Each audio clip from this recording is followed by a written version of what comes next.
Le Centre d'action bénévole de Montcalm vous présente le projet Gestion Action bénévole Montcalm. Ce projet est soutenu par les Alliances pour la solidarité et le ministère de l'Emploi et de la Solidarité sociale en collaboration avec la table des préfets de la Naudière. Voici la 8e de 9 capsules de formation sur la gestion des bénévoles. Cette capsule porte sur les problèmes particuliers rencontrés par les gestionnaires de bénévoles et, plus spécifiquement, sur la gestion des conflits. La gestion des bénévoles n'est pas un long fleuve tranquille. Il faut souvent éteindre des feux et on peut être amené à intervenir dans des situations difficiles comme des conflits impliquant les bénévoles dont on a la responsabilité. La gestion des conflits dans un organisme peut susciter de nombreuses questions. Comment réagir lorsqu'un conflit éclate entre deux bénévoles ou entre un ou une bénévole et une autre personne, comme une bénéficiaire ou un employé? Quel est le rôle du ou de la gestionnaire de bénévoles lorsque survient un conflit? De quelle façon aider les bénévoles impliqués à résoudre la situation de façon satisfaisante pour toutes les parties impliquées? Comment intervenir de façon à ne pas prendre parti, à ne pas imposer de solutions et à conserver la confiance des bénévoles impliqués? Quelles sont les mesures à prendre en amont pour éviter que n'éclatent dans la mesure du possible des conflits au sein de l'équipe des bénévoles ou entre des bénévoles et les autres personnes de l'organisme? Dans cette capsule, nous aborderons la gestion des conflits sous 3 angles: la prévention des conflits, les étapes du règlement d'un conflit et enfin, le conflit comme outil diagnostique. La prévention des conflits. Le vieil aphorisme « Mieux vaut prévenir que guérir » a toute sa pertinence en matière de gestion des conflits. Dans ce domaine, la prévention permet d'économiser du temps, d'éviter des situations déplaisantes, voire le départ de ressources bénévoles précieuses. Mais comment procéder pour mettre en place des mesures qui permettront de minimiser les risques de conflits impliquant les bénévoles? Tout d'abord, au moment de la première entrevue, prendre le temps de bien saisir les attentes du ou de la bénévole éventuelle et de transmettre celles de l'organisme. Lui expliquer clairement la nature de la ou des tâches à accomplir et comment s'y prendre évite les malentendus qui peuvent dégénérer. Une description de tâches claire et précise, voire capsule numéro 1, est un document qui peut aider à clarifier le rôle du ou de la bénévole dans l'organisme. Un code d'éthique ou un contrat d'engagement que le ou la bénévole signe et où il et elle s'engage à respecter les comportements attendus et les valeurs de l'organisme peut être très utile pour prévenir les conflits. Une politique visant à combattre l'intimidation et le harcèlement, connue des bénévoles, est un outil précieux pour baliser leur comportement. Des formations portant sur le savoir-être, notamment sur les relations interpersonnelles, l'intimidation et le harcèlement, les préjugés, le sexisme, le racisme, peuvent susciter des prises de conscience et améliorer le climat de l'organisme. Une politique des plaintes bien publicisée peut permettre de canaliser la grogne tout en offrant aux bénévoles un lieu où protester contre des situations jugées injustes ou inéquitables.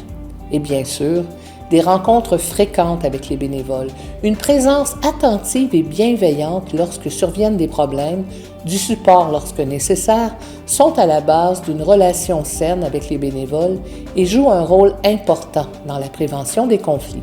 Bien connaître son équipe de bénévoles et en comprendre les dynamiques relationnelles permet de faire face plus aisément aux éventuelles dissensions dans le groupe. C'est sûr que si quelque chose de gros arrivait, ça nous est arrivé dans le passé, on a écrit à Sport et loisirs dans la Naudière, puis tout de suite, quelqu'un m'a rappelé pour m'aider, nous aider à trouver des solutions pour régler le conflit. Parce que ça prend pas grand-chose des fois.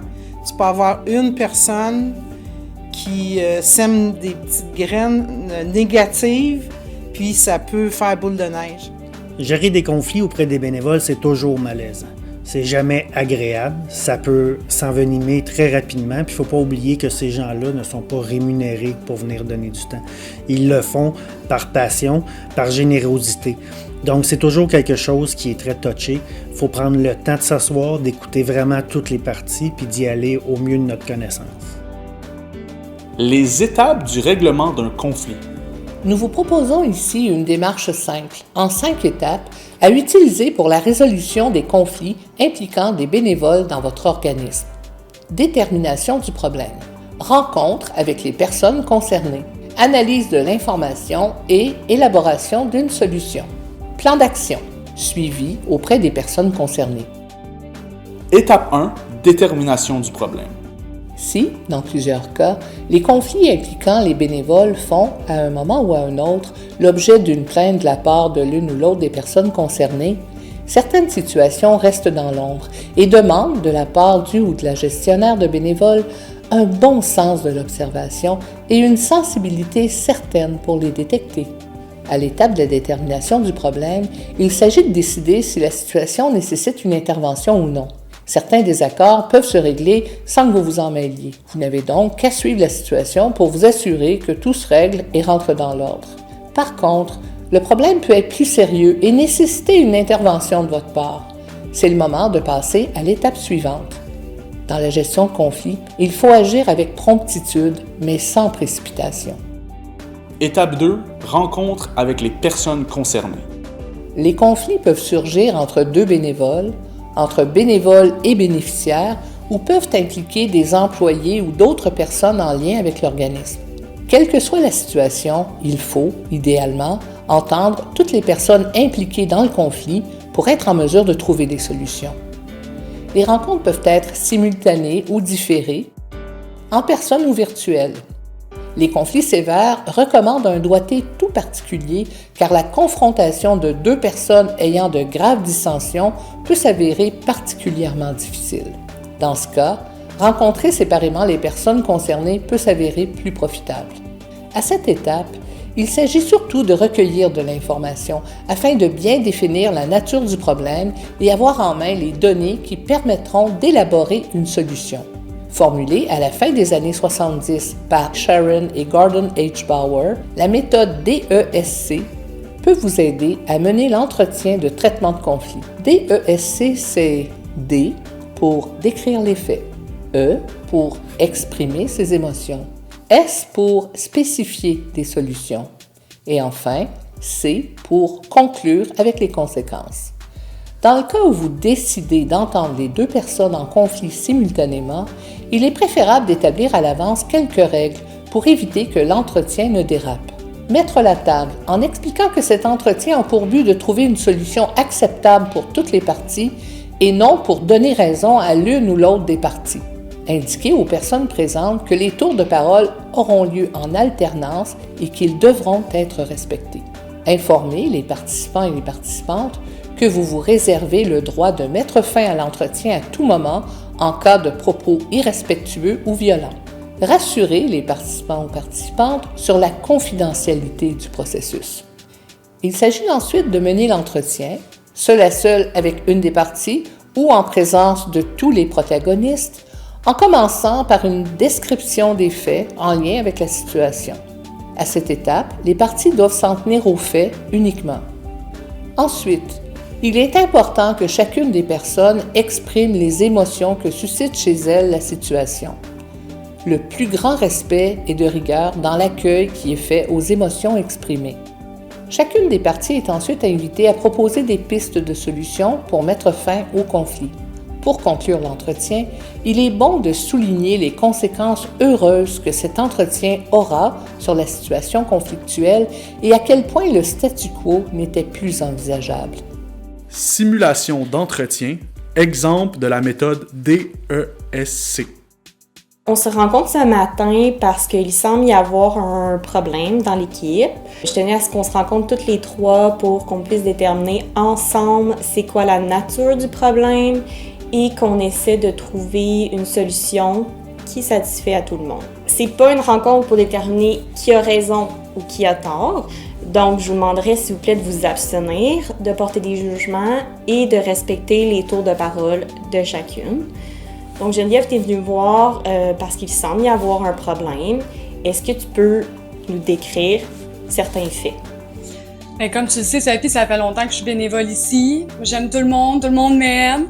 Puis là, Maxence, elle me parle plus, elle me regarde plus. Mais je l'aide dans ses tâches. Il n'y a plus rien qui se passe, là. C'est ça les faits. Merci Geneviève. Maxime, maintenant, c'est à toi de m'expliquer ton côté. C'est quoi les faits selon toi? Geneviève, elle s'occupe de mes tâches. Elle me demande même pas si j'ai besoin d'aide. Elle fait juste le faire. Si ça continue, je vais m'en aller. Geneviève, comment tu te sens par rapport à tout ça? Ça vient me chercher. Là, je suis vraiment désolée. Là, c'était vraiment pas le sentiment que je voulais qu'elle ressente. Là. Moi, je voulais juste aider. Puis toi, Maxime, comment tu te sens? Ben, je suis fâchée qu'elle le fasse à ma place. Je me sens impuissante. Je me sens incompétente. C'est comme si je pouvais pas faire mes choses. Merci Maxime. Je comprends que la situation est vraiment lourde pour vous deux. Est-ce que vous avez pensé à des solutions par rapport à ça? Et c'est sûr que quand j'entends Maxime, je comprends qu'il faudrait que j'y demande à l'avenir avant de faire ses tâches, si elle a besoin d'aide. Puis moi, je pense que si j'exprime plus facilement, plus vite mon ressenti, on va peut-être mieux se comprendre.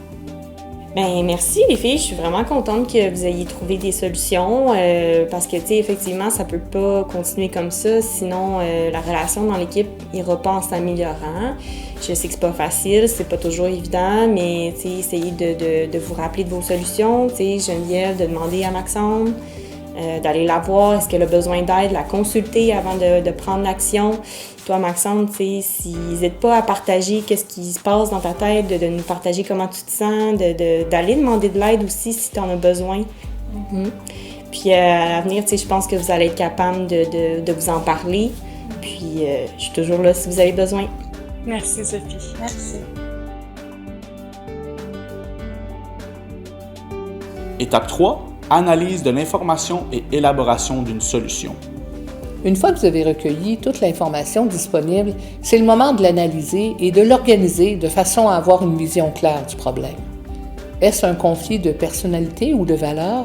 Est-ce lié à la tâche ou à la confusion des rôles? Est-ce un problème de communication? Est-ce un cas d'intimidation ou de harcèlement? Les parties sont-elles de bonne foi? Sont-elles ouvertes à trouver une solution? Une fois le problème bien défini, il faut élaborer une solution qui, en autant que possible, satisfera toutes les parties.